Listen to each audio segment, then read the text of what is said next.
Magandang araw po, welcome po sa aking channel, Love9 TV.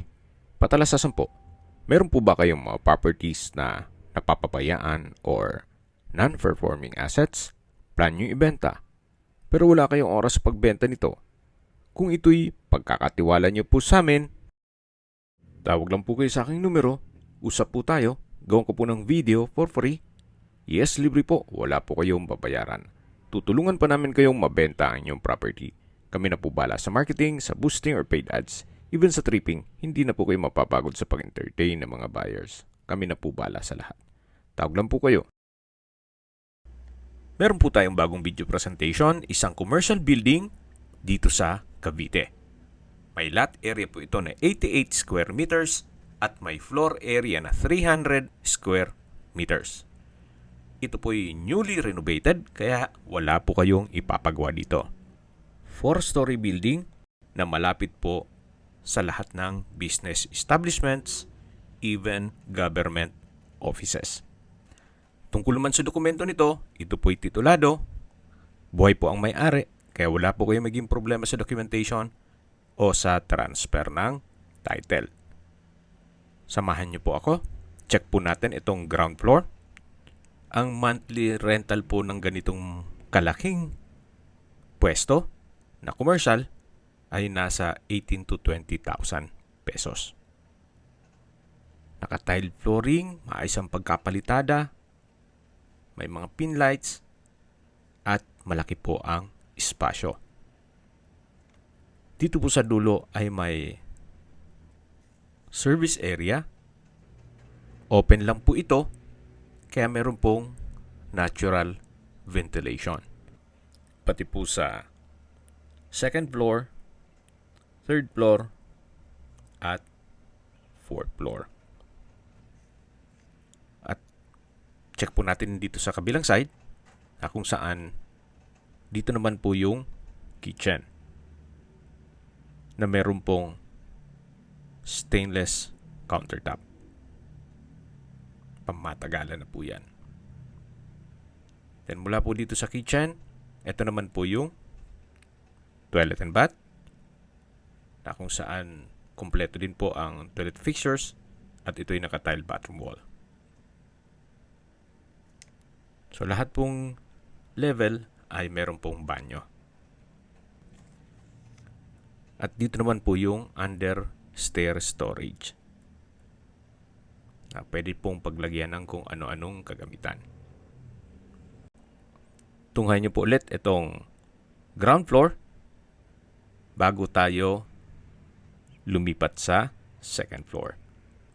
Kung sakali man pong ma-acquire nyo ito, naka-ready na po for rental business. Ang kagandahan po sa ganitong mga property, ito po'y income generating. So ito po ang ground floor dito sa 3-story na building. Then dito naman po yung stairs o hagdan. Naka-solid wood door po. Akyat po tayo. Samahan niyo po ako. Naka-concrete staircase na po ito. Then, tubular handrail at railing. Nandito na po tayo sa second floor. So, dito naman po marami pong uupa sa inyo dito. Pwedeng gawing opisina. Then, coffee shop. Maayos din po. Wala po kayong ipapagawa dito. Naka-tile flooring. Pulido din po ang pagkapalitada. Maayos din po ang pintura ng ceiling at wall. At meron po itong access door na papunta naman dito sa balkonahe. At meron din pong security grill. At the same time, disenyo na rin po ng pasad ng building. Dito po sa labas ay naka-PVC ceiling panels. Then meron pong fire exit ladder. At pabalik na po tayo dito sa loob para check natin yung ibang parte nitong building. So ito po ulit yung second floor na kung saan open concept lang po. Walang partitions.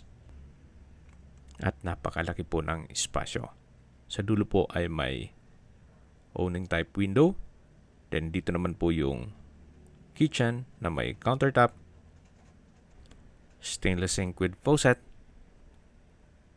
Then meron din po itong sariling toilet and bath, na kung saan may hand wash basin, water closet with bidet, shower, at ito'y naka-tiled bathroom wall. From floor to ceiling po yan. So ito po yung banyo ng second floor. Then meron din po itong natural ventilation. Ito po yung bintana na pinakita ko sa inyo kanina. At dun po tayo sa baba nakapwesto. Dun sa may service area ng ground floor. Yan po yung owning type window glass.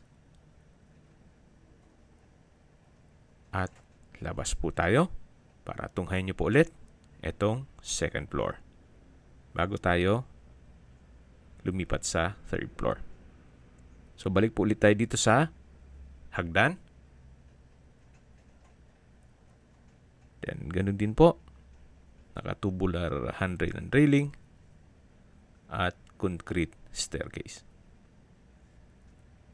Samahan niyo po ulit ako. Aakyat po tayo. At nandito na po tayo sa third floor. Meron pong emergency light. Halos kasinlaki lang po diyan nung second floor. Then yung tile flooring, same design. May mga pin lamps, maayos din ang pangtura ng ceiling at wall. May sliding window glass. Then meron pong spasyo na pwedeng gawing kwarto, yung sa dulo. Or pwede rin pong gawing storage. Then sa dulo po ay meron pong owning type window glass. Yan po yung pintuan kung saan tayo pumasok kanina. Dito naman po ay yung understairs storage. Halos pares lang po nung sa baba. So marami din po kayong pwedeng ilagay na kagamitan dyan. Yan po ulit yung third floor. Tunghayin nyo po ulit. At lipat po tayo dito sa kitchen at toilet and bath. Naka-tile flooring din po dito. Then meron pong stainless countertop with faucet. Then open lang po ito. Then may wall-mounted na stainless rack. Ito naman po yung toilet and bath na may hand wash basin, water closet with bidet, tile bathroom wall, at shower. Halos same design lang po nung banyo sa baba.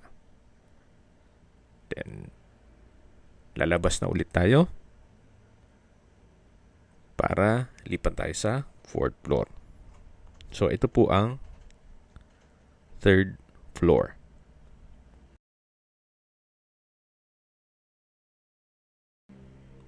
Labas ulit tayo. Then, ito naman po yung hagdan kung saan tayo pumani kanina. At dito naman po yung hagdan na papunta naman sa fourth floor na meron din pong pintuan. Ito naman pong fourth floor. Kung sakali man po na meron po kayong kapamilya na gustong maging caretaker dito sa building, ito naman po yung para sa kanila. Or kung sakali man po na gusto nyong dito na kayo manirahan para at least na mamonitor nyo itong building, so malaki na rin po ito na pwede nyong tirahan. Gawa ng meron din po itong sariling kusina at banyo. Naka stainless countertop din po siya. Then may security grill. Actually yung sa third floor po pala ay gagawan din yun ng security grill. At nandito na po tayo sa banyo na kung saan ganun din po ang disenyo. Pati yung mga tiles, halos same design. May hand wash basin, water closet, at shower. Then ito naman po yung hagdan sa roof deck. Naka-concrete staircase din po. Tubular handrail and railing. At pag akyat nyo naman, ay makikita nyo yung inyong mga magiging kapitbahay. Ang may access lang po dito sa roof deck ay itong 4th floor. Ang sabi naman po sa akin ni owner ay flood-free area ito. So ito po yung nasa mataas na lugar, kaya wala pong problema sa issue ng baha. Ito naman bubong, maayos pa po, kaya wala po kayong ipapagawa dito. Pag-usapan na po natin ang distance, location at travel time. Mula po sa Sangley Point International Airport, ang distance is 2 kilometers at ang travel time is 8 minutes. Mula naman po sa Cavitex Kawit Toll Plaza, ang distance is 14 kilometers at ang travel time is 35 minutes. Mula naman po sa Tirona Highway, ang distance is 12 kilometers at ang travel time is 30 minutes. Mula naman po sa Cavite Economic Zone, ang distance is 13.3 kilometers at ang travel time is 36 minutes. Mula naman po sa Cavite State University, ang distance is 13.4 kilometers at ang travel time is 35 minutes. Mula naman po sa Manila O's Airport, ang distance is 29 kilometers at ang travel time is 55 minutes. Opo, napakalapit lang po nito sa Metro Manila. Sa presyo na po tayo. Binebenta po ito ni owner sa murang halaga, 10.8 million pesos net. Ibig pong sabihin, si buyer na po ang sasagot sa lahat ng taxes at expenses with regard to documentation. Sa 10 million pesos, meron na po kayong 4-story building na ready na po for rental business. Kung may mga katanungan po kayo, tawag lang po kayo sa aking numero. Sa mga kababayan mo natin na sa ibang bansa, meron po akong WhatsApp, Viber, at Telegram. Same number lang po, 0917-316-3399. Sa mga nagtatanong naman po ng aming Facebook, meron po aming Facebook page na Nov9TV at Facebook Real Video. Meron din pong TikTok at Instagram. May ibang YouTube channel po kami, the Nov9TV channel, Nov9TV Listings, Nov9TV On The Spot, Nov9TV Updates,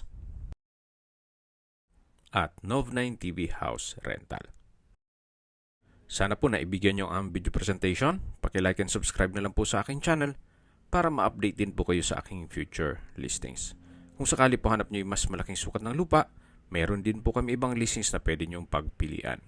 Huwag po kayong mag-atubiling tumawag sa amin. Then, let us know your budget para malaman namin kung anong property pwede naming ilog sa inyo. Sa lahat pong viewers, subscriber at nagtiwala po sa amin, salamat po sa suporta. Ingat po kayo lagi at yung pamilya. Maraming salamat po.